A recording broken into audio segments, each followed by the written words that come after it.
call a woman that's married? What's her title? What do you call someone that is engaged? Fiance. Okay. What do you call somebody that you are in a relationship with? Partner. What do you call somebody that you're dating? Okay. Friend. What do you call someone that you're going on a date with? Okay, thank you. Give it up for them. Now listen to this, y'all. When I asked them what do you call a man or a woman that's married, they easily said husband and wife, right? When I asked them what do you call someone who is engaged, they easily said fiance, right? Because it's easily defined. But when we start talking about dates, dating, and relationships, they had different perspectives, and y'all may have had different perspectives as well. So imagine if I am interested in someone, and I have this perspective of what I think it means to date, to be in a dating situation or a relationship, and you have yours.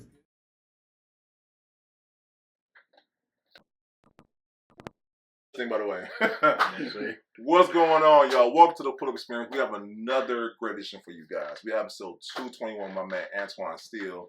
And we have to get brother with us. You know it's a good episode. We have to get brother with us. You know what I'm saying? Yeah.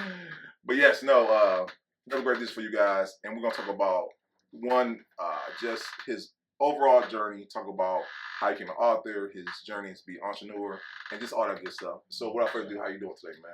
I'm well, man. Thanks for having me. It's a pleasure. We appreciate you, brother. I know you're a busy man, so you know what I'm saying? It's well overdue. Not too much. Well, we appreciate you, man. Yeah. And everybody know who watch the show. I like to start off asking, you know what I'm saying? If there's a part of Cleveland you call home, what part is that? Shaker, Maple. Sugar Maple? All right, shout out to Shaker, you know what I'm saying? It gotta be something water over there, man. Cause I want to say we 20 episode. Everyone from Shaker, they're entrepreneurs. I don't know. Is they something that teaching the curriculum or something? Yeah, like probably so, man. You know, the Shaker way. But you know, I graduated from Maple, so I read Maple too. Okay, Maple. That's what's up. Okay, so let me ask you. Back in the day, where that kid with the backpack with the candy, trying to hustle, you know what I'm saying, or was it something that cultivated later on in life, as far as like the entrepreneurship spirit? Oh man. You want the real answer, man?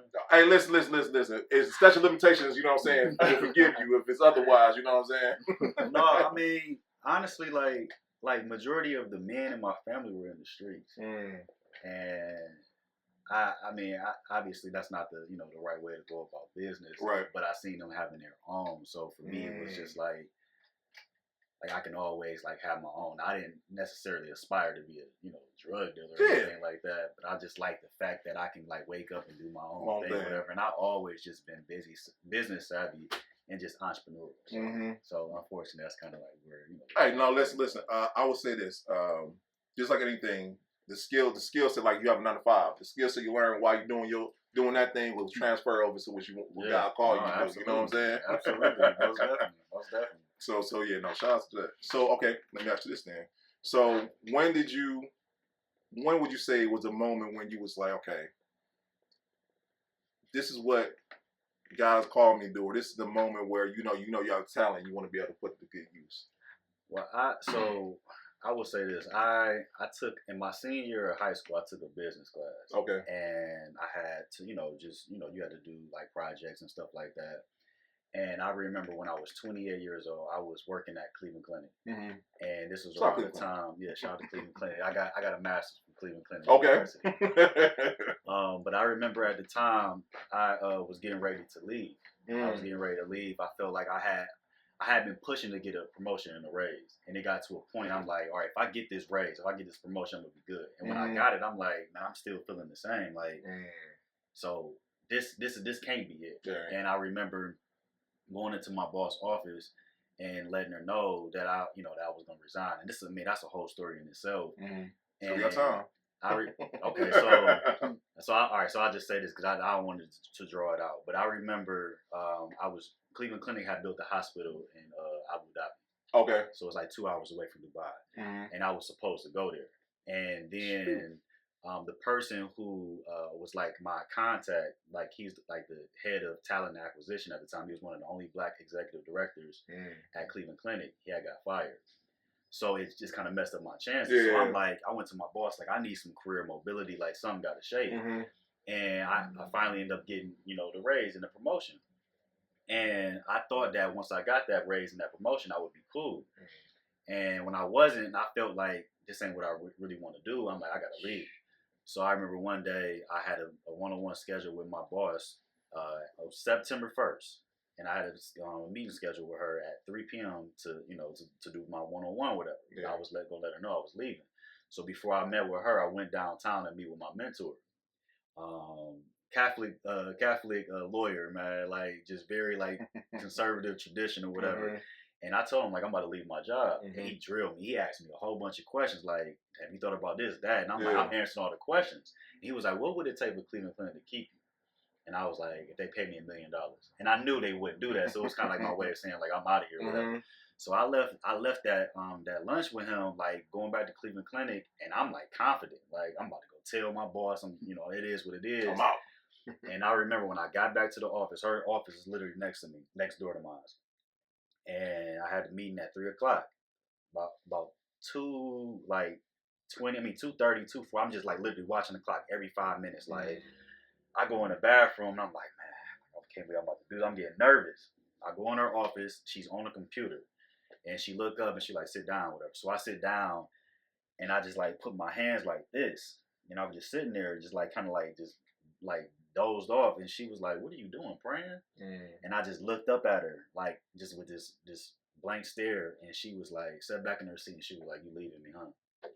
And as soon as she said, I just like a tear just came down, because this woman is like to this day is the most impactful, next to my pastor, the most impactful person in my life. Like I give her the credit for being an entrepreneur and the professional that I am today. So I was like, "Yes, I'm leaving." She's like, "How much time you giving me?" I was like, 1 month. So I left October 2nd. So I remember when I left, to take it back to what I was saying initially, when I left my job, I remember going over to when I made that decision, I remember going over to my parents' house, and in my old room, I don't even know what made me go into the closet, but I found a journal of me talking about how I wanted to be an entrepreneur, how I wanted to own my own business. And I was 18, so that was 10 years prior. And it was like kind of like confirming to me, like, okay, like I'm on the right path. Grab my button. I'm sorry, y'all. Let me grab my button over here. Yeah, man. So I feel like I've always kind of had that desire, but like at that age of 28, because I still did some stuff before that. Like I tried to open up a bar at 21. It was called Top Shelf. We all been there. I had a clothing line. We were selling the necks. We were selling in different store. Villa. It was Villa at the time. So I've always been entrepreneurial, but like that was like kind of like a defining moment for me. So that's good. Yeah, man. So okay, with that being said though, because now I'll say this, I think we all been there where we have tried other businesses and they did not work out. What was it about being an author or creating a community that was like, this is it right here? Yeah, so I've always been like the type to like give advice. I don't know. I've always had, my friends have always asked me like, what's my point of view, what's my perspective on things, and I've always been that guy. So I think when I got serious about my relationship with God, I was really adamant about posting content on social media. That was when like I was heavy on Twitter. Twitter is weird now. Twitter's a porn site. Yeah, Twitter's like a porn. Yeah, it's a porno or whatever. I can't even have it on my phone. It's just too much on there. But I remember I'm like, I'm posting all this content, giving all this advice. I need to turn it into a book. And I thought my first book was going to be about my college experience, because I was kicked out of school twice. I got caught on campus with weed. I had to go through probation. I had a felony on my record. It was just like a mess. And then I ended up getting that expunged. And then I get back in school, and I got kicked out again. And I finally ended up graduating from Cleveland State. But it took me like more years than it should have, for me to get this degree. So I felt like that's what the book was going to be about. But at the same time, I just committed my life to Christ. And now I'm like on this journey of being single. And it's different being single in the kingdom versus being single in the world. Like, in the world, I was just doing my thing. Right. But now I was like, I gotta be abstinent and all this stuff. So, I remember one day I was in my room, and I had made a post talking about singleness, like being Mr. Right, something like that. I mean, it's still on my page to this day. And I posted that on May 22nd of 2014, and then I was writing a caption out, and I said excerpt from my book, Single to Single. And I was like, nah, just playing. And then after I wrote the post, I was like, that's it. oh, this is it. This is it. Literally, like, this is exactly how it happened. And I started writing this book, Single to Single. And it was to help single men and women maximize their singleness and prepare for marriage. So that's how I got into, like, you know, writing, like, or taking writing more seriously and being an author. Yeah, man. So let me ask you this, because, to anybody who started a business, I know there's first iterations that work the best. You know what I'm saying? Let's talk about those, not missteps, but those growth opportunities and whatnot. Yeah, no, I remember, man, I was literally writing the book in a journal. I was literally like, I didn't have a laptop at the time. Yeah. I was just writing the book in the journal. I'm like, man, no, I can't do it. Like, this is just taking too long. So I ended up getting a laptop. And like, if you look at the chapters of Single to Single now versus like what it was originally, it was just like, it's a completely different book. And I just feel like, you know, one of the hardest things for us when you're first starting out is that you have in your mind like this perfection mindset of how things are supposed to look. You know what I'm saying? It's like you think in your mind like, all right, I want to do this, but like it has to be to this type of extent, or it has to be like I have these high expectations, and if I don't meet these expectations now, then I'm not moving forward, and people are literally like paralyzed. It's like, what is it? Analysis paralysis? Like, you just like over analyzing everything, and you just like, I gotta do this, I gotta do that, and then it's just like you don't do nothing at all. I'm about to say, I've heard that so many times. People say perfection is just procrastination dressed up. Yeah, absolutely, man. And I just feel like, I mean, we all deal with it, you know, in some form of fashion.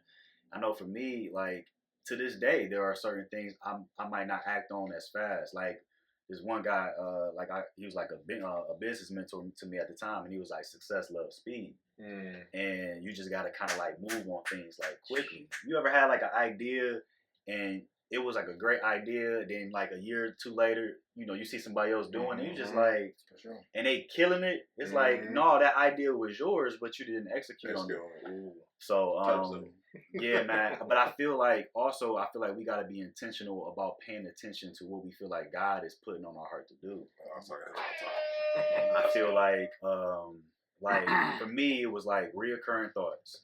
Like things that constantly just came to my mind. Like, you know, it's just like things you just always think about. Like you might forget about it, but it comes back. That was one thing. Then it's like, what problems do I want to solve according to the things that are frustrating me in my life right now?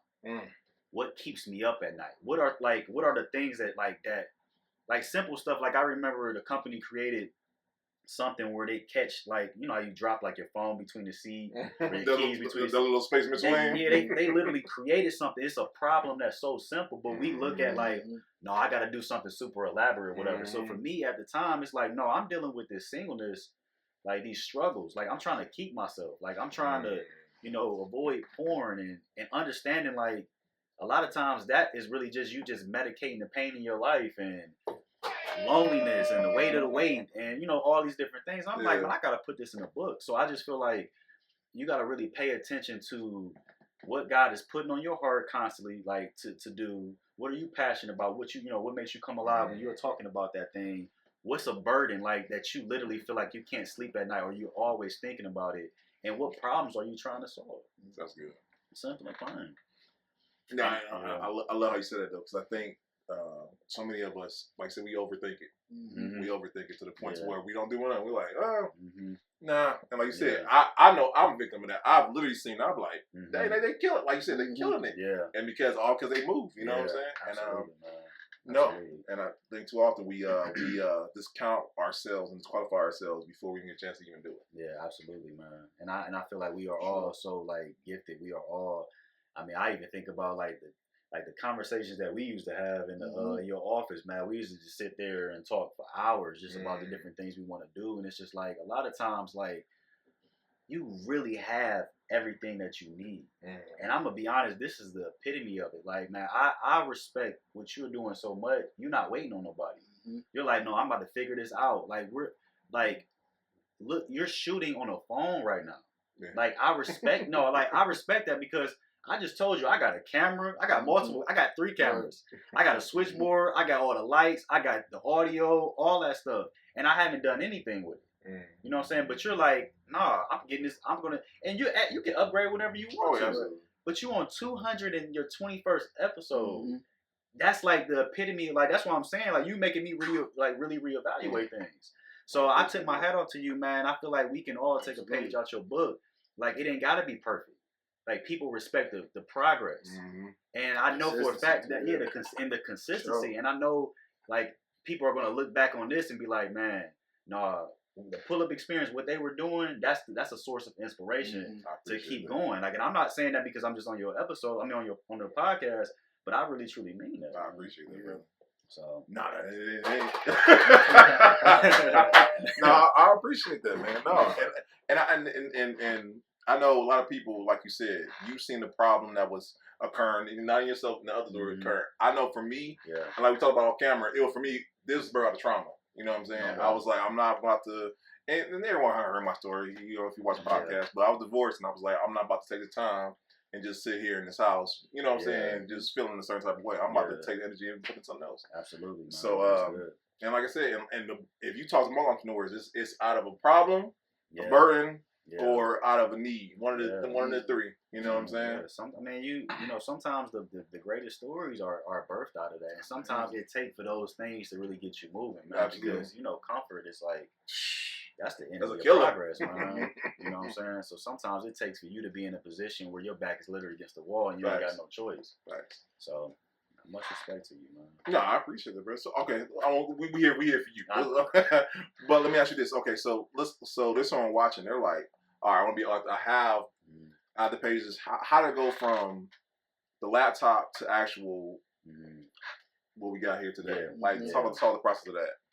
Yeah, so I would say, okay, if you're writing a book, I will first obviously, you know, start with what is the book, you know, what is it about? Why are you writing this in the first place? And then for me, my whole process of writing is I literally focus on the outline. Like I'll spend a lot of time on the outline. So it's like, okay, for example, this book is about dating. What do I really want to talk about? What am I trying to get across to, you know what I'm saying, to the single men and women or whatnot? And I will focus a lot of time on this outline. So I will build out each chapter, and then I will literally, from each chapter, the subtitles. And once I feel super confident about this outline, then it's just plug and play. And then obviously, you know, depending on how you write your book, you know, would depend on the flow. Like this book, like most dating books are written from like a topical standpoint. It's like chapter 1 is about sex. Chapter 2 is about loneliness. Chapter 3 is about waiting or whatever. This book is literally written like in a chronological order from like what you do as a single person all the way into engagement. Yeah. So it just depends on how you want to deliver that book. So once you have your outline, then you literally just plug in each chapter. Just take your time and just write. Just write. You just writing right now. You're not thinking too much. You're just writing it all out, and then you'll start to compile all of these notes. And you know, obviously doing your research and stuff like that. And there's so much more I can say. Like when you get to a point and you feel like, man, I got writer's block, or you know, I don't got nothing, you know, fresh to say. Pull back. Go read something. Go watch something to get a source of inspiration. But then once you got like your outline done, I mean, not your outline. Once you got your first draft done, you got to get it over to, you know, an editor, and they're going to edit it. And then nowadays, man, with AI, like you could put that joint right in ChatGPT. brother. I'm gonna be honest, man. You can write a book a day with ChatGPT, a solid book if you know how to use the prompts. Yeah. But then I would just keep making sure, you know, just keep sending it to your editor or ChatGPT. And then once you are done with the finished product, then you can get either somebody who can actually design the format the book or whatnot, from a physical standpoint, from like a physical book.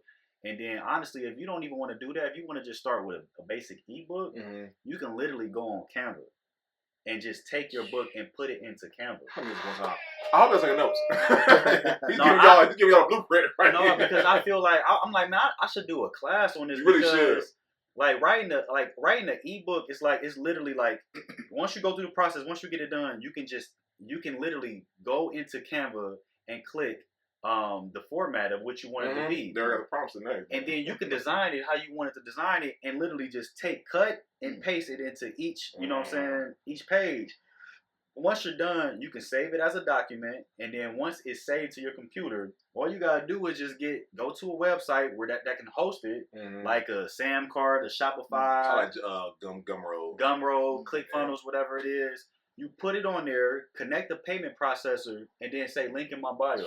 You can literally, if you like right now, if you want to do something so basic, like say you got like a book teaching about real estate, or say like Q like content creation, or how to create a skit from start to finish. Facts. That can be. It don't have to like we always worry about like the book got to be like thick, like pause. The book got to be like 250 pages for it to be considered a book. No, the book needs to be as long as the information that is necessary.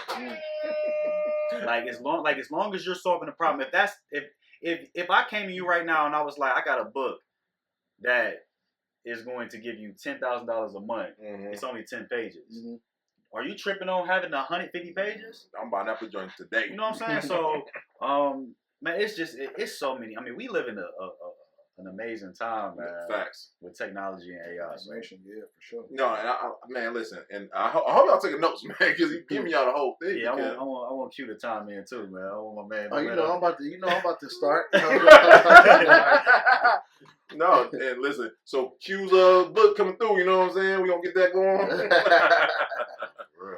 No, I think when I think about just even the conversations that Twan and I had previously, and this information that had actually you kind of see. It's so crazy that you see some things that come to fruition like later that you have talked about. So even when y'all were talking about like over analyzing and the paralysis and that, man, it's so crazy because sometimes like in that process you definitely see. I remember I started seeing like stuff that I was like, man, I'm like, I got it, and sometimes that it kind of breed, you be like some resentment towards yourself. You like, man, I just absolutely, like, dog, like I had that, man. Absolutely, man. I had that. Like I thought of that. Like you, like that. You like, man, I thought of that. You know what I'm saying? Like, man, but yeah, no, that's definitely real. No, man, I feel like the genius is really in the execution, man. That's it. Tie that for y'all. That's it. Yeah. No, seriously, like it's Genius like in execution.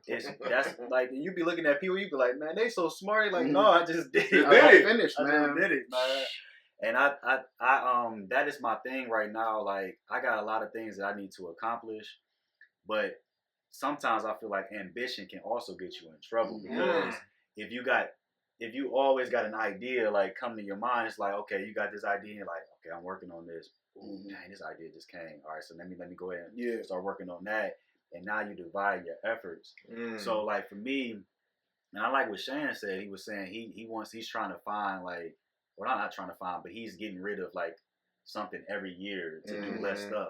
And I feel like that's where I want to get to. Like I owned a dump trucking company at one point, and it made money.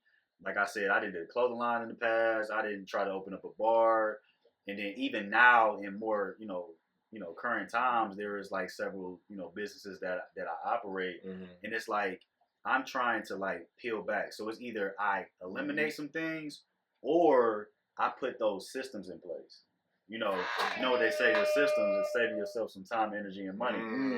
And I feel like if I can literally, because that's also another thing that I'm focused on. If I can literally develop these systems that I can automate so I can pull myself back and it can run on its own, then I'm okay with having multiple businesses or multiple things. It's not so much about the focus of multiple things. It's more so, can I have, it is about the focus of multiple things, but can I have like things in place so that I can focus on, one thing or two things at a time.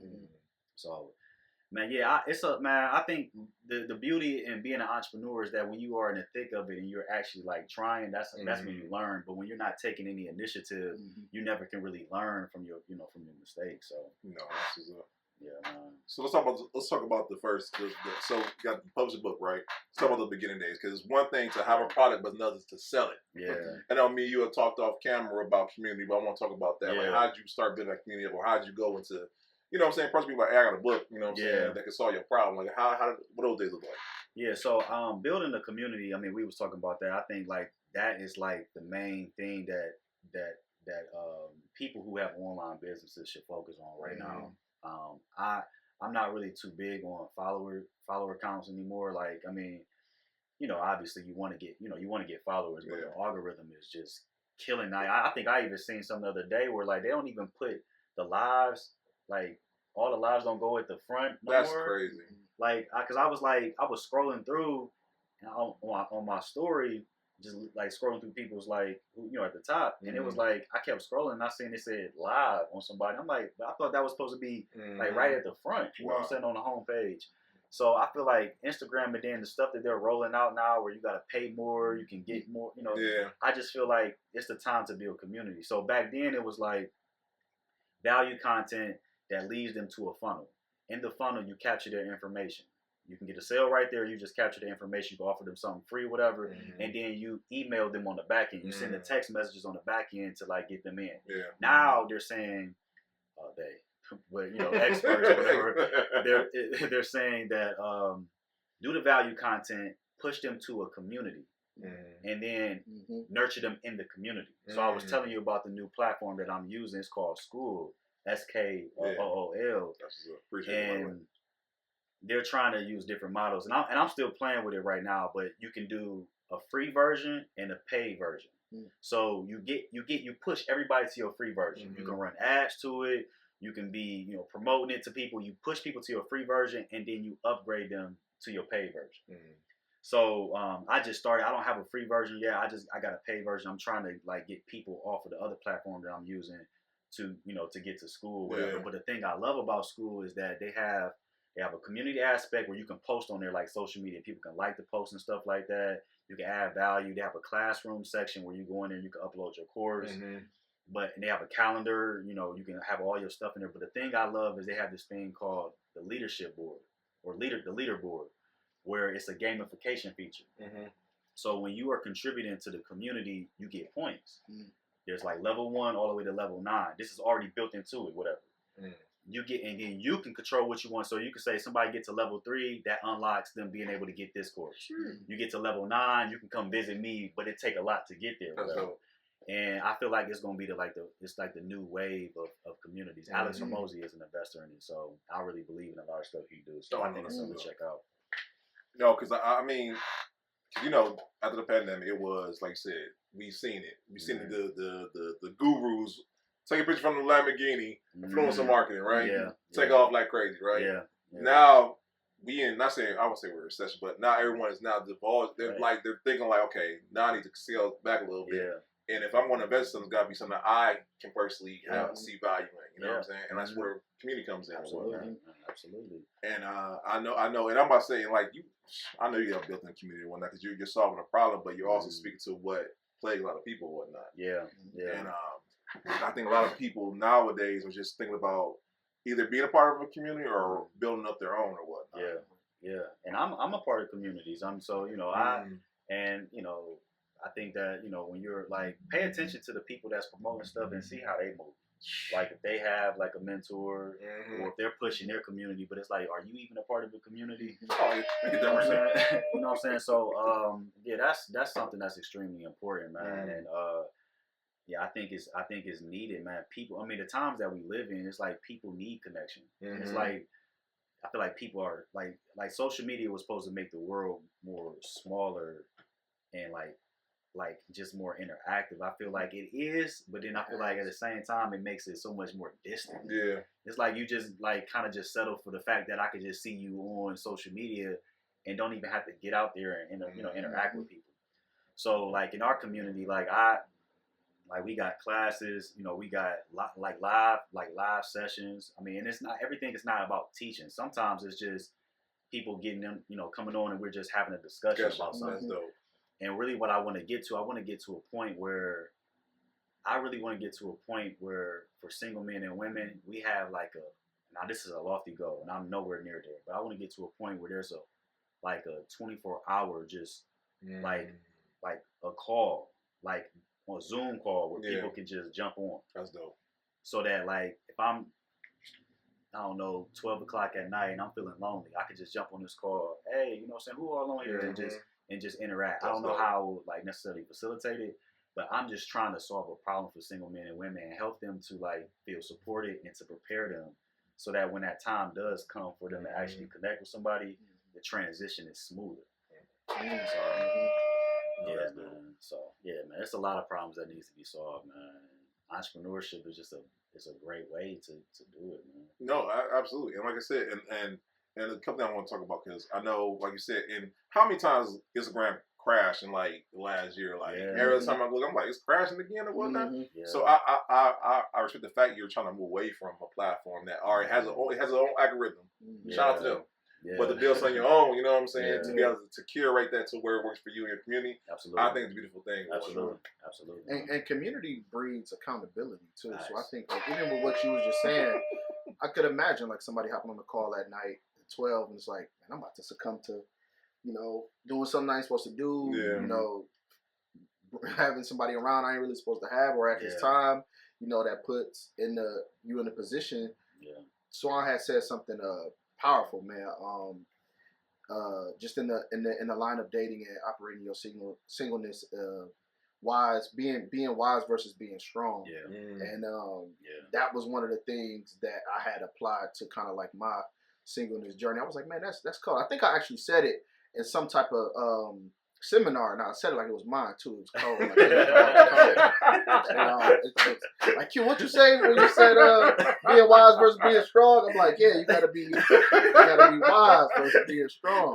But how he applied it was, how he explained it was just like, it's like positioning. Like, okay, when you're in a position to make a decision, like you would rather want to operate in wisdom than strength. Wisdom is like, you know what, I'm not going to have this person over at this time, as opposed to having them come over, and then you have to be strong to not take it past a certain type of degree. But so that was like definitely, and that in the community, if you're in community with that, like that's something if that's practice, if that's the part of the ideology of that community, that's something that can strengthen. No, absolutely, and that's literally what that phrase, man, is literally what kept me abstinent for almost 8 years before marriage. And if you know me, like, if you know my story from how I used to be in the past, like, that's nothing but God. So, but at the same time, like, I don't care who you are. I remember, I forget her name. I don't want to say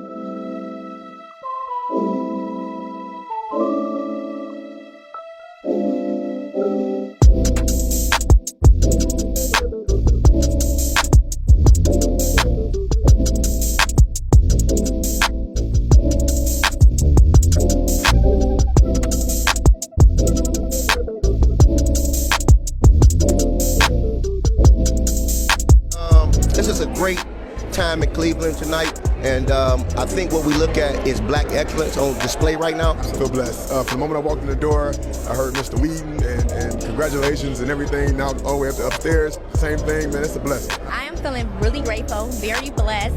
It's just an amazing experience to be able to be in the room with so many amazing people and people that are game changers and world changers. That's breaking bread and making businesses in Cleveland, Ohio. This is a night for the books for not only Cleveland but Ohio. I'm so proud of Tenora.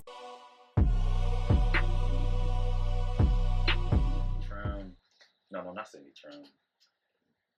It's a black. I don't know why I said Cindy Trim. It's a what is her name?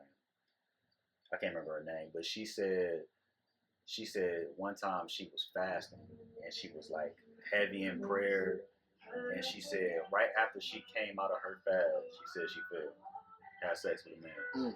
So I feel like it don't matter how much, you pray. It don't matter if you TD Jakes or you just fresh on your walk. If you put yourself in the position of temptation, there's a good chance that you can fall.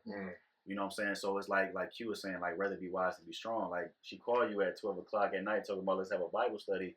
You go over there, now you got to be strong because she done came in with her short shorts on. Yeah. Now you like, all right, man, let me pray. But then she done came and sat next to you, like, all right, man, let me fight through this. Next thing you know, you're dealing with shame and guilt. Yeah. And, it's just like putting yourself in those positions. Like, but that's just, I think that applies to like, obviously like your singleness and temptation, but that applies in business. It's like, be strategic, put yourself in positions to win. Don't try to like go against the current, you know what I'm saying? Do what, will support you in your journey in the right, in the right path. So no, and one thing I do want to say about community, because one thing about community, we all want to be a part of something. That is human nature. Absolutely. You know what I'm saying? But I think the great thing about community is you can like, you know what I'm saying, you can like kind of filter out those who serious, those who just playing, right? Because one who's serious, they're gonna be like, okay, I want to go to a not a higher place, but go to a different place in this mentorship. You know what I'm saying? Where I can get that extra learning or education on how to navigate this thing and whatnot. Absolutely. And I think that's the beautiful thing about it all too, because like too often everybody wants to go out to lunch or take out for coffee. Like I got time, and then you can do it on a larger scale on top of that. You know what I'm saying? And that's funny you said that, because that has been like a thing now where it's like people, they want to lean on you, and when you got a heart for people, you want to like support us. But it's just like you can't help everybody, so it's like, no, get into this community, get into this system, and then from there, like, let me support you that way. Where it's like I still got my time, it's our designated times, and then you still can feel, supported. So I love the whole aspect of community. I think this is an amazing time for people to really like get connected the right way. You know what I'm saying? So speaking, no, my bad. No, I wanted to like kind of go into depth on like singleness and just really for you to expound on when you talk about singleness, right? Because everybody watching, everybody listening, that the perspective that you're coming from is really more so a godly, biblical perspective, right? And so, because people thinking that, oh, I'm single, they might still be dating or courting or whatever, or there's a worldly perspective, and then there's a biblical, godly perspective. Could you differentiate between the two? Could you expound on like what the differences is? Yeah, so like from a worldly standpoint, when you're single, it's just really more so kind of like operating in this sense of like doing whatever I want to do, no real conviction. No real challenge to like live life pleasing to God. And then there's the kingdom version or the kingdom aspect where it's like I'm living to honor God in my singleness. I can't just do the things that I used to do. I can't just sleep around because I feel horny. I can't just sit around and just mope in my loneliness or whatnot. I need to learn how to be content and using the proper outlets to support the things that I'm dealing with versus like smoking something away or drinking something away or whatever it is that you do.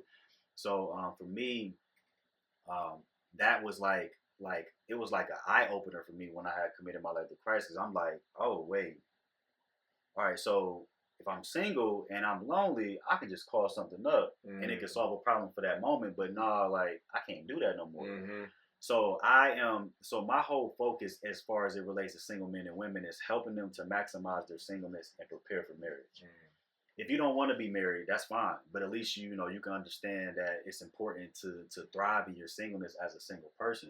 So for me, I understood early on when I was doing this that it wasn't necessarily just about singleness, it's about family. You can help a single man or a woman get themselves together in their singleness. It makes for a smoother transition into dating, into relationships, into engagement, into marriage. And obviously we know that if there's a healthy marriage, there's a healthy family. If there's a healthy family, there's a healthy community, and so on and so forth. But it starts with a single man or a woman, a healthy single man or a woman.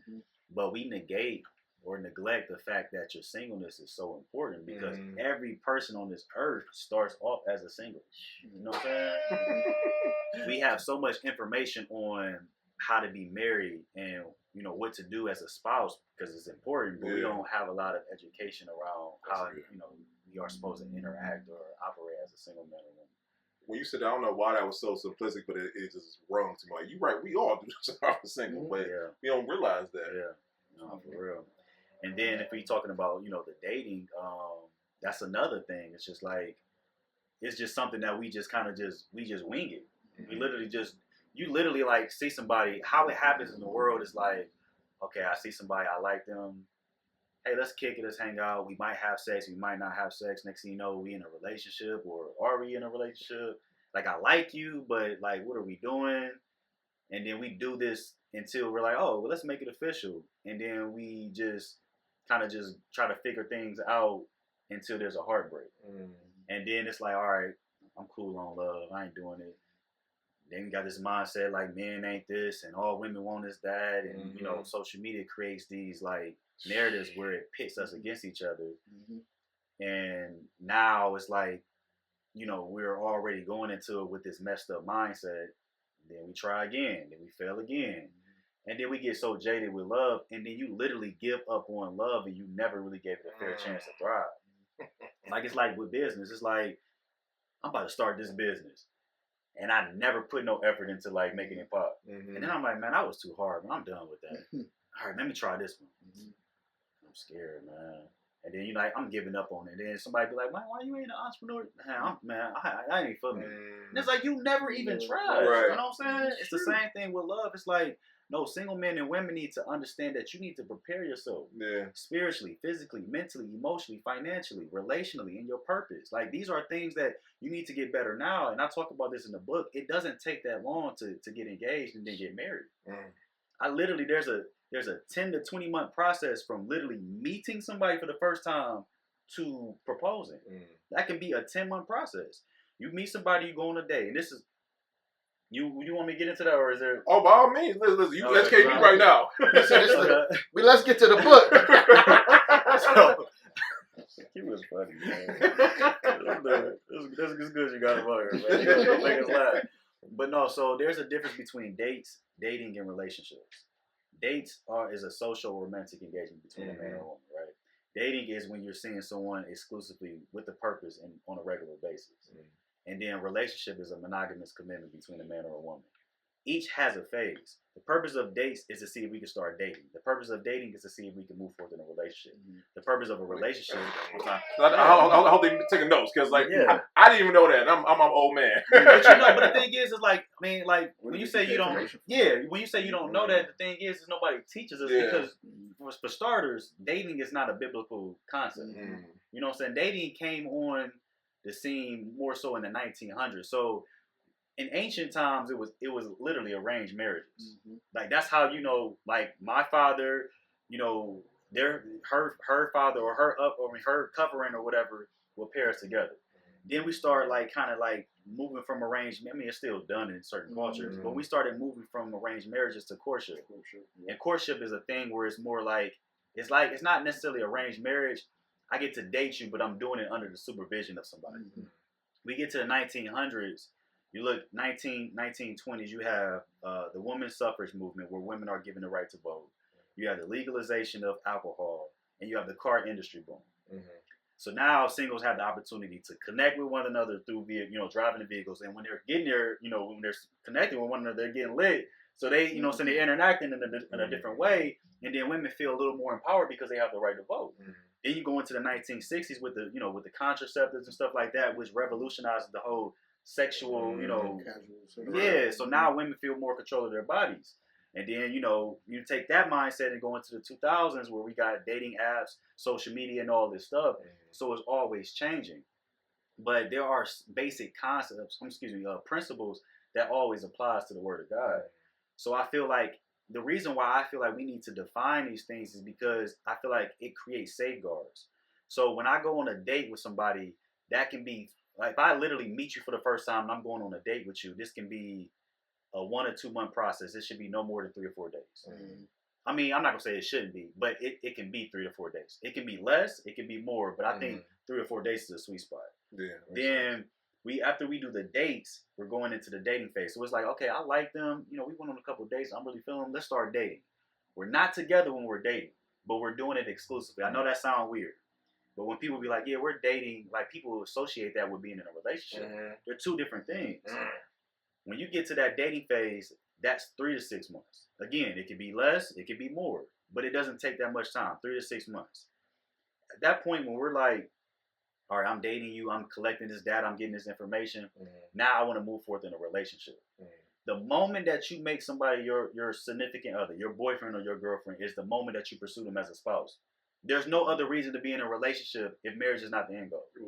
Because if you're not if you're not entering into a relationship to marry, then you're entering into a relationship to break up. So that's a process. That can be a 6 to 12 month process. And then from there, engagement, engagement could be 9 to 12. But I mean, I just think like it creates these safeguards to guard ourselves. So it's not like we're jumping the gun. It's like we went from one date to a relationship, and then something happened. We ain't got enough roots in the ground, and when they do something wrong, you like, I'm ready to go. So, because no, listen, bro, because we talk on camera, but like I promise you, bro, I'm out here, I'm dating, but I ain't know the distinction between the two and whatnot. So girl, like we went on one date, we go together now. Like, girl, what are you talking about? No, for real, that made no sense. But they say you go together real right. I'm like, oh, we spent on one date, but the distinction between the two to know, because like I would say this to anybody, like having been married, I believe marriage is one a godly thing. You know what I'm saying? Absolutely. That's beautiful when it's done right? Absolutely. So I my goal has always been to date for the purpose of marriage or whatnot. But to the caveat is that the women that I in my age group, let's say like that, they're day one, we about to be engaged next week, and I'm like, I ain't tell them a lot. They ain't wasting no time. They ain't wasting no time. You know what I'm saying? And I know for me, I have to do more, like you said, be more intentional about my choosing of who I want to spend the rest of my life with. Absolutely, man. That's the most important decision you're gonna make next to Christ. No, facts. Yeah, I think one thing that that I actually realized in coming on 2 years of being in a relationship is that there's an order to it, right? And if it's a godly relationship, there has to be an order, because there's no room for confusion. It's like Twan was speaking to her earlier. It's like, if this is a godly relationship, it shouldn't be no confusion. It shouldn't be no, like, well, what are we conversation? That doesn't exist, because God isn't the author of confusion, right? And so He's a God of order. So you should know, like, well, what are we doing? What are we working towards? What are we, pursuing? Like, how are we looking? How are we building? And I want that to kind of like segue into, people think that the counseling starts when you get engaged. But Twan, you have a perspective of something that should predate that. What can you talk about that a little bit? Yeah, so I think that we, and this is, it could be a controversial statement, but I feel like pre-engagement counseling is more important than premarital. I feel like this is what you should do before you before you get on one knee. Before, she says yes to your hand in marriage. I feel like there needs to be, and it doesn't have to be as deep or as like detailed as premarital would be, but I think 4 to 6 sessions. Some people would be like, well, if we start doing pre-engagement, she gonna know the ring is coming out. Honestly, like, what are you more focused on? Like the health of your relationship or her the shock value? And she's still gonna be surprised when she don't know, she don't know when you're gonna exactly do it, but she'll still be surprised. But if I can do it all over again, my wife and I would have seen somebody. But the thing is, church, even my church, they don't do pre-engagement. You have to have that. She has to have that ring on her finger for there to be, for you to be in the premarital, because they look at it as like, well, if you've done this, then you're serious. But I look at it as if you're in a relationship, you're serious. No, that's facts. You know what I'm saying? So I think that we need to have more couples. I'm telling you, it's all about safeguards. It's not like that, like you're just like everybody's a mess to the point like they're gonna break up. Like it's just like, no, we're protecting ourselves. Like we're all one breath away from destruction. You know what I'm saying? So like, why not, put all these safeguards in place to make sure to ensure that we're doing things in the orderly fashion that you just mentioned in the healthiest way possible. No, and take it for someone who's been on the other side or whatnot. I did counseling after getting married, and then it's crazy because everything, if I would have done it that way, a lot of would have came out beforehand, and it's harder to backtrack, to go back than to do it right the first time or whatnot. So I would tell anybody that's a gem right there. I think that kind of speaks to his point too, right? Because like if you wait until the engagement, if I wait until the engagement to do counseling, I've already committed to a date, venue. I put the deposit down, right? Like that's something like, you know what I'm saying. So in my mind, I would be like, man, I'm going back, I'm going to this ring, like, so like, let's just get it done. And some people, for real, some people will like, try to, it's like, we gonna skip the counseling, like let's just go get it done, so because people be so caught, they be so on a high, because it's like getting like proposing like I remember that moment. Like I proposed to my wife at the Poets and Autumn tour. Oh, that's good. And man, like that's like an amazing experience just to do that. I mean, and then being engaged. I just told somebody who just proposed, and I just told them, man, like these next few years is going to be some of the most exciting times in your life because I mean, normally with people, I mean, because everybody do it differently, but you propose, you know, you get married, you have your wedding, all that stuff. Eventually, you know, then you celebrate your 1 year, then you have a child at some point. You know, that's just like I'm not saying everybody will have children. Some people, you know, can, whatever. Right. But if that's the natural order, people are going to celebrate your child being born, baby shower, you got gender reveals, you got 1 year, you know, birthdays. So when you get to that point of like about to, you know, proposing, it's just like, or when you do propose, it's just like you're such on a high that you will bypass a huge red flag over here for the sake of getting to that altar.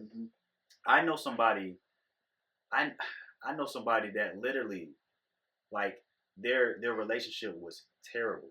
Terrible. I mean, dude was cheating. They still went to the altar because she said this. She wanted to see what it felt like. Like, there are people out here that are like, but then you're going to like get that feeling, that beautiful feeling of a wedding. But it's going, the pain of you know, dealing with, you know, heartache. I know how I feel. Me and my wife be at odds. I was just telling my parents, I'm like, man, when me and my wife be at odds, I feel like life is over with. I don't want to do nothing. Like, I can't operate like that. I'm not saying we're going to be perfect, but as a man of God, as a leader of single people, like, I want to be an example. Yeah. I'm not cheating on my wife. I'm not beating my wife. I'm not leaving my wife. We have our arguments, and at times we go at it. But I want to honor my wife. I want to be a man that truly loves my marriage and is a great example of what marriage can be, because it's possible. You made that one time. That's good stuff right there. Man. So in chapter 10 of the book, I talk about that. For $10.99, you can get that too. How much is it? How much you put it? Like 27. 27. But if you use the code today, pull up to singleness, you got you a discount. No, and I was gonna say that because, like, I don't think enough of us as men aspire for that. You know what I'm saying? Because unfortunately, we gotta once again backtrack. Because in the hood, it was quite the opposite, brother. It was like knock down as many as you can, and then after you get to 40, 50, then you want to settle down and whatnot. Like, come on now. And everybody have their own journey, and I'm not knocking anybody how they go about it, but it's like, man, like, I remember when I walked down that altar, I literally like had a moment where I was like, I regret like all the women that I messed with. I remember when my wife was, this is before she was my wife, I remember, man, it's one woman, man, I used to do her so bad. I'm talking about so dirty. I remember, I said if I ever see her, I would literally, I don't care if Ariane was with me, and my wife know how I am. Like, if she was, I would give this woman a hug. And I remember, man, that's growth right there. I remember Ariane, this was before we were married. She graduated from Cleveland State, and I had to go outside and get a ticket to somebody to come in, and I seen the girl, and she was standing there with a little boy, and I had to run back in though because Ariane, they was getting ready to call her name, and I was like, how you? I'm like, it's good to see you, and I wanted to just like talk to her because. We think like that, like our culture, black men, just our culture in general, we think like hit as many chicks as you can, but nobody talk about the ravages, like the aftermath, the consequence that you deal with, you know what I'm saying, the aftermath. And I just, man, I feel like we can all like really like honor God and do this the right way, man. So. I love you said, you know what I'm saying, and I think that's how it should be. When you decide to settle down with somebody and you say you make that commitment, like. Anyone else? Not saying like they didn't matter, but it's like I found that person. So that's dope. That's dope. Okay, so listen, just like you said, we're gonna put in the show notes. We all get the book because I'm buy one today. By the way, you mind? Yes, sir. Okay. But you can have it for free. But, oh, okay, even better. But I do want to make sure that because we won't tell them to get the book so they can learn more about these singles. But I do want to make sure that. Anyone's watching who wants to become an author, they understand that too. You know what I'm saying? They understand what it takes to get there because I don't know day and age where, like I said, you can go on camera and do that. But to have the quality of work is a whole different thing, though. Because in a day and age where information is so easy to come across, but experience and having the knowledge to actually put in the book is a whole different thing. Yeah. How the quality of work is a whole other thing. Yeah, that's a quality word. I can't.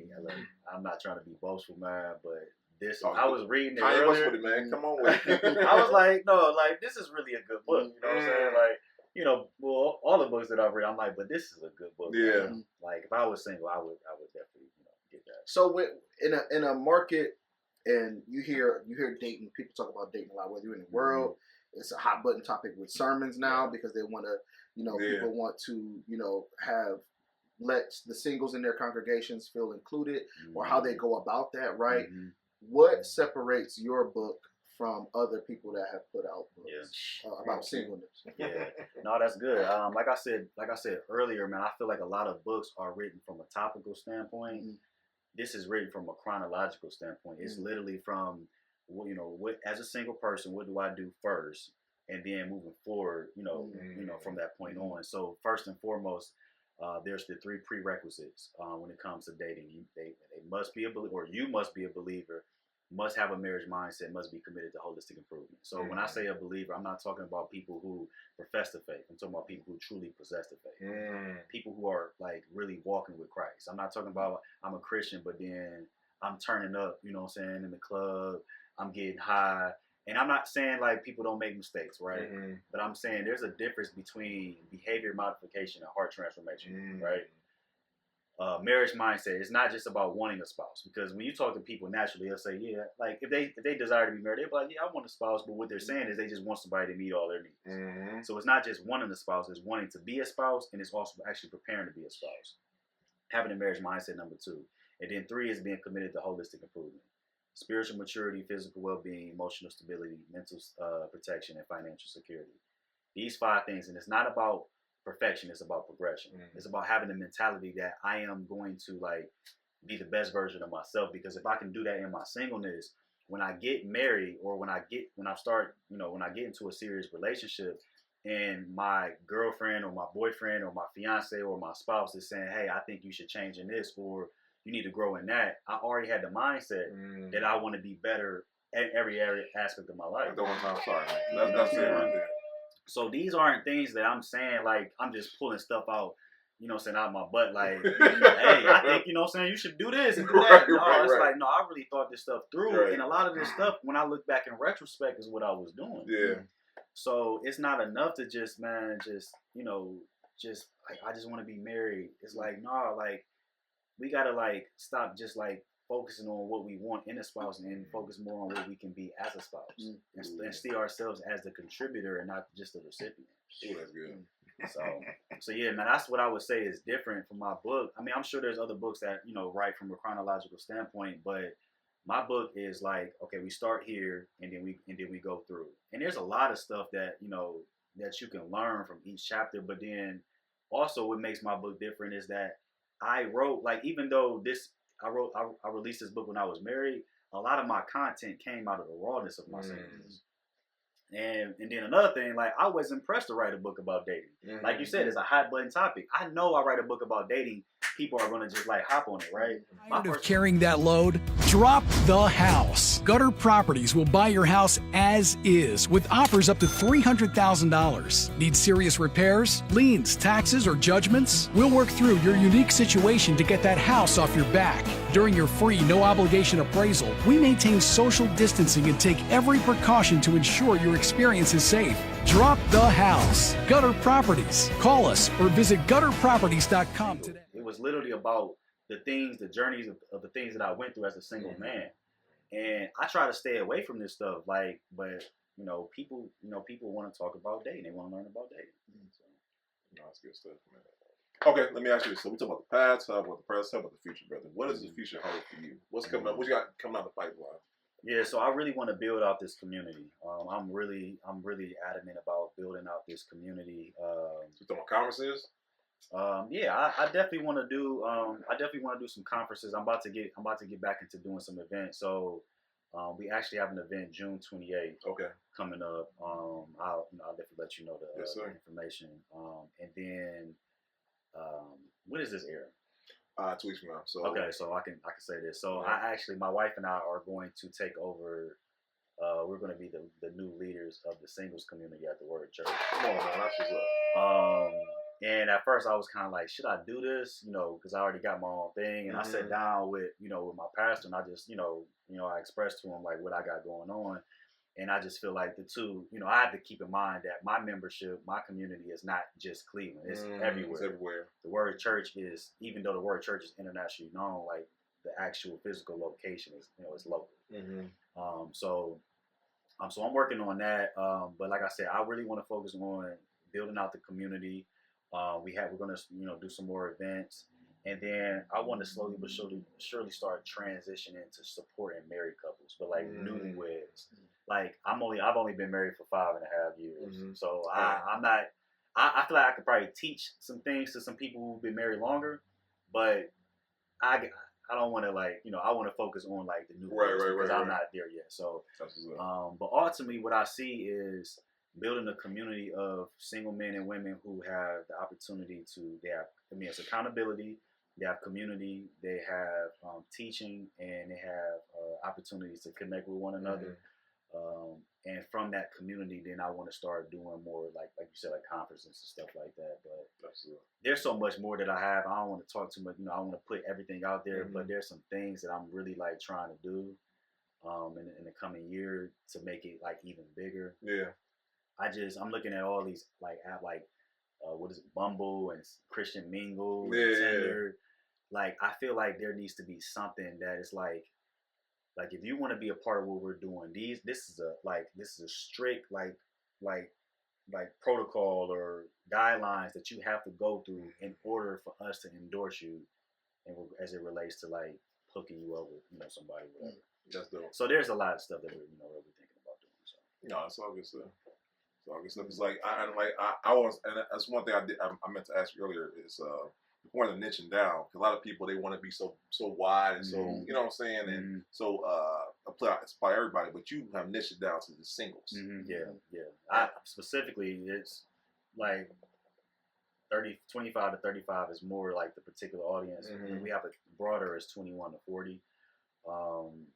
We focus on. I mean, obviously, the reason why I would say predominantly African American, but I'm not like, no, if you are Hispanic or if you are white or if you're Asian. The principles apply to everybody. It applies to everybody. I think I'm just passionate about our communities because we're just so behind on so many things. Yeah. And then, the single mother, I mean, the percentages is wild. You know what I'm saying? So, but specifically 25 to 35 is like the most like detailed, like target audience. No. I think that's important too because statistically they talk about like black women are least likely to get married, and to those go into those stats and rabbit holes, or the divorce rate amongst those, or So yeah, I think that's really cool. Yeah. So my Hispanic sisters, my Asian sisters, my white sisters. Look, I love y'all too. Look, y'all all are welcome to join. That's what I'm talking about. It's just my heart is for. I mean, my mother. Like when I look at her, my sisters. You know what I'm saying? Like my aunts and cousins. I think about those people. So that's my focus. No, absolutely. Yeah, because I like I said, I know a lot of us we want to be everything to everybody when you can. Yeah. And like we talked about earlier, community. Like you can only serve one community because those are the people who are going to support you and going to buy from you because they believe in your message and what you're saying on. So okay, listen guys. So I already know at the post screen we have a simple question we want to ask everybody, and I love what you're doing here in the city because once again you're doing great things. And I know here at the Full Experience we are a place that likes to collaborate, but unfortunately the stigma that we have here in the city is that we don't collaborate too often. How you feel like we change that narrative to Cleveland being not being a collaborative place? I think what you said. I think that we we just got to be more supportive of one another. Yeah. I think we need to really get out. There's like this thing that they like the entrepreneurs in Atlanta say, and it's get in the room. Like that's like a thing. Like they always say, get in the room. Get in the room. Yeah, and I feel like we just need to be more intentional about supporting each other. I feel like Cleveland is such a like, it's such a like I don't even know the word I want to use, but like Atlanta is like Atlanta, New York, Chicago, LA, like Houston. There's so much exposure. Yeah. And it's just like these are like when they go out, they know things can happen. Like because there's just so much activity, so much motion there, whatever. I feel like Cleveland, because we're just like such a simple like city, even we're not like fast paced, but we're not too slow, but we don't like have the exposure of the bright lights and the palm trees and celebrities rolling through here and there. So I feel like we're just kind of like the more everyday person, and we feel like, you know, everyday people can't make magic happen. So I feel like we need to be more intentional about like coming together and supporting one another. And I feel like stop hating on your city. Yes, you can feel what you feel. I know Cleveland isn't in Atlanta. Cleveland isn't in LA or a Charlotte or these other places that we like idolize or think is just so great. But Cleveland has so much potential of being a city, a hub that, you know, entrepreneurs can thrive in. That's right. We just gotta like get some synergy, some support, and then we gotta also remember our history. Yeah. Like Cleveland birthed like great people, but then also like think about like the people who were coming before, like the Rockefellers and, you know, Millionaires Row and all of that. Like Cleveland at one point was a very thriving. I'm not saying that we're just like out bad or whatever, but I just feel like we just need to just be more intentional about just collaborating and you know, stop being so competitive with one another. You know, stop gatekeeping, y'all. Oh, don't even get me started with that. That's the biggest thing. Like, yeah, gatekeeping is just but I feel like the people that are gatekeeping that are in these positions, I feel like it is their responsibility to like take care of like do what they need to do to take care of the things around them, so they don't have to rely on this thing to gatekeep. It's like when I get to a point, it's like I want to have my books as a stream and my community as a stream and my real estate as a stream and this and that. So when it gets to a point where like I have all this information or the access to capital, I ain't pressed on this job to, you know what I'm saying, to keep me, and I can put somebody else in position. A lot of these people be gatekeeping because it be the only thing that they got. These opportunities are scarce, so it's like I gotta stay in that. Yeah, I want to hold on to that. I'm sure. So collaboration, like you said, is very important. No, I'm with it, and I like that we in the full experience. We're trying to be disruptors of that. You know what I'm saying? You are, man. No, I appreciate that. So let me ask you this: who in the future would like to collaborate with? Because I know they're watching. You know what I'm saying? In the future, you asked me that question offline, and I was just thinking like, who do I want to collaborate with? I don't necessarily have a particular person. I'm open to collaborating with, you know what I'm saying, anybody that it makes sense. That makes sense. So for example, my community, you know, working with single men and women, I would love to have experts come in and teach about, what they do. So I would love to have a financial expert come in and talk about credit. I would love to have a therapist come in and talk about emotional healing. I would love to have, a thought leader to come in and talk about business, or a mental health expert. Like, these are the things that we're focused, because we're maximizing the singleness and we want holistic improvement. So I would love to have experts to come in and just add value to what we have going on. So if you are one of those people that, can add value to a group of single men and women from a kingdom perspective, or even just from an expert perspective, definitely would love it. That's dope. So if let's say if a film studio is like, hey, you want to do like Think Like a Man, but take your buck and do the same thing, you would be down for something like that? I'm sorry. Remember Think Like a Man? When Steve yeah. And do the same thing with your book or whatnot. Would you be up for that? Oh, absolutely, absolutely. No, all right, I'm there watching. You know what I'm saying? So yeah, I definitely would. Okay. So and I love this question because legacy. I know everyone throws it around like it's just something that we just naturally think about, but the legacy that you want to leave for you, this other individual, but then also what your business is attached to you. Yeah, so my legacy as a person, I'm gonna be honest, like I've been kind of like really reflecting on this, and I don't know if I really want to focus so much on legacy like I used to. Like, I want my legacy to be that I was a man of God. Like I don't want to sound cliche or anything like that, but I feel like a lot of stuff kind of be me centered, and it's not really about us. Yeah. And I feel like a lot of like our legacy is attached to like, yeah, I want to be the greatest and stuff like that. And I'm like, I don't want to be the greatest. I don't want to be the best. I just want to be the best version of myself, because that stuff is subjective. Like if you even look at what's going on right now, like with Kendrick and Drake, like how is Drake on a tour going nuts, going crazy? And then literally like right after that, like you got everybody in the club talking about they not like us. And Dog and Drake is getting cooked on social media. Yeah, it's crazy. It's flipped just like that. Prime example with Kyrie. Like Kyrie was they was killing him in the media. And now he getting ready, you know what I'm saying? Well, hopefully, you know, I want to see him get there, going to the finals. And now they singing his praises.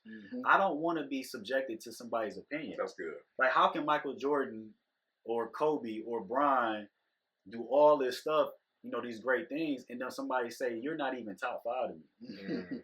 So it's just like, why am I putting any, like, I don't care about what you think about me as far as when I'm going. I want to love my family. I want to help the people that God has called me to. And if that's what, you know, people say, you know, then so be it. But my legacy is just to do right by people and to honor God and give my daughter and the people that come up under me information to go out there and do their own thing. I like wealth and inheritance and all that stuff. Like, that's cool. I'm gonna leave my daughter some bread, but I want to leave her wisdom and information that she can do her own thing. So I feel like we focus on legacy. It's like people want their name on buildings and stuff like that. I don't even know like if that's even godly. Like why do I need to have my name on the building? Like if you want to do that, I'm not knocking you. I'm just saying I think we need to really start reevaluating things, because we live in a time where people are lovers of themselves.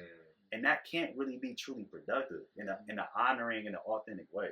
That's good. So I'm still wrestling with that. Like, what does that look like for me? You know, but just from a very basic standpoint, man, I just want to like when I go, man, I want people to say he honored God, he loved God, he loved his wife, his family, his daughter, and he helped people.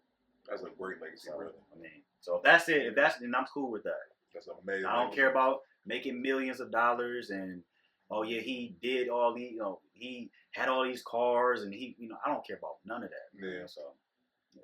No, that's good. I mean, I still want to make money though.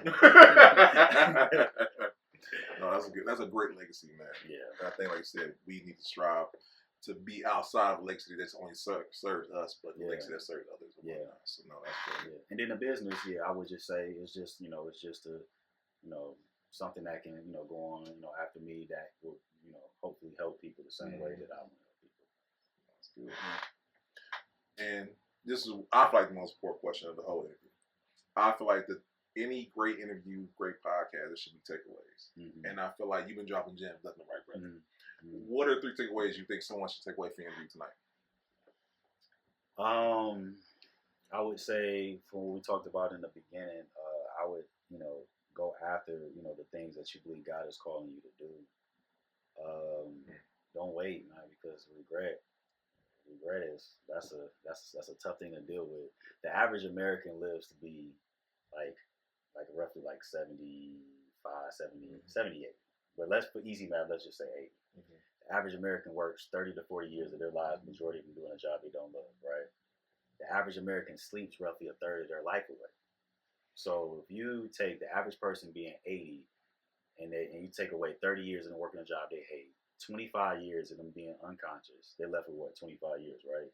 And then in those 25 years, you got to eat, commute, you got to bathe, you spend time with family. So let's just say that cut down 10 years. Let's say you spend a year of your life in the car. Say it cut down 10 years. You only got 15 years left, but you passed 15. So when do you ever really have time to do what you love? So I feel like I would say go after the things that God has called you to do, and do it with genuine effort and passion. Don't worry about failing. Just do it. The second thing I would say would be to be intentional about maximizing your singleness and preparing for marriage. If you desire to be married, be intentional about maximizing your singleness. And then thirdly, I would just say just give back, just support people. When you get to the next level that you're at, go back to the person before. Like Eric Thomas always say, you don't got to be a 10 to teach a 2. You could be a 3 and teach a 2, a 2.5. If you're confident enough, you could be a 2 and teach a 2. You know what I'm saying? So I would say those would be 3 things. Passion, go after your dreams, be intentional about maximizing your singleness, preparing for marriage, and just be intentional about helping people. All great things, man. So no, we appreciate you, bro. And this is the most important. I forgot. This is the most important question. Where can people learn more about you? Where can they buy your book? All that good stuff. You can follow me on Instagram, Antwan Steele. I'm sure you'll have the details. Right in the show notes.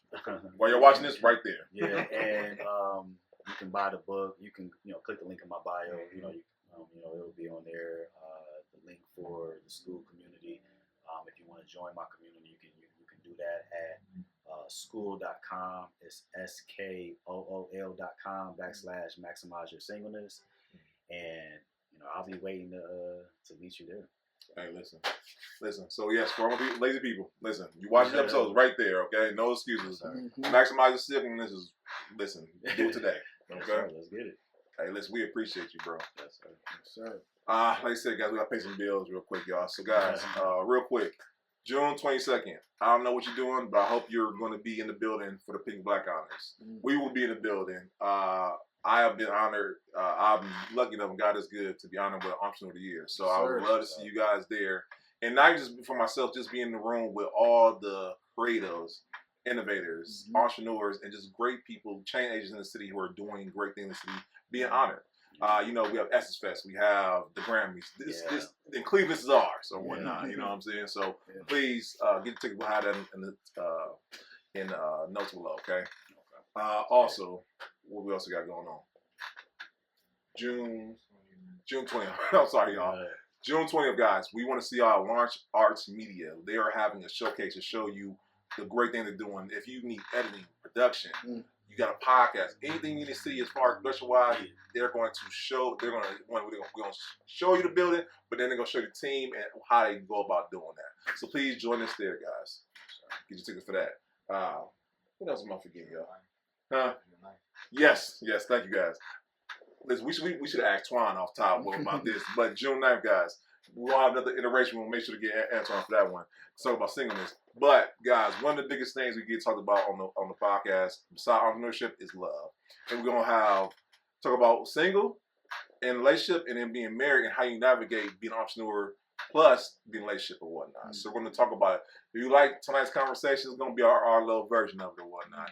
We have Philly Wheaton coming through. We got Butter coming to perform one of her poems. We also have my man Colin and his wife to talk about how they go about. They're both entrepreneurs in a relationship. Like how do you navigate that thing, right? So please, guys, get tickets for that. That's June 9th. We're gonna be over at the 4B Show, other headquarters, and get your tickets for that, okay? Guys, and I always want to shout out the whole team. If you guys need anything as far as production, check out Bree and my man Steve. They're doing their thing per usual. Marquita's not here, but if you trying to take it to the next level, hit her up. Also want to say thank you to Nakia because y'all see the Till Wall sitting over at 2U1, okay? Thank you for my man Q coming through today and whatnot. And now Brittany, if you guys like our podcast, please check out Beauty Be Told because she's talking about finances, relationships, and everything and then some, and her own experience and being able to help you navigate yours. So please check out her podcast if you love ours or whatnot. Hey, everybody. I'm not Marquita, y'all, so y'all forgive me. My mind is still chump like her. She be having these joints like we're going, you know what I'm saying? But I want to especially thank you, the person watching. Because guys, last time I checked, we are 7.7 million views. We're right at the cusp of 16,000 subscribers. And guys, it just shows that once again, y'all love the stories we're bringing to you guys, of entrepreneurs who are just like you, doing extraordinary things to show you what's possible. So thank you for the people who subscribe, the people who like and share our content because it just shows there's a need for it and that we're in purpose while we're doing this, okay? So we want to thank y'all once again. In this episode, 221, y'all. 221. Roll to 250. All right, y'all. So we want to thank y'all. We'll see y'all next time, all right? Peace. All right. Perfect, y'all. Yep.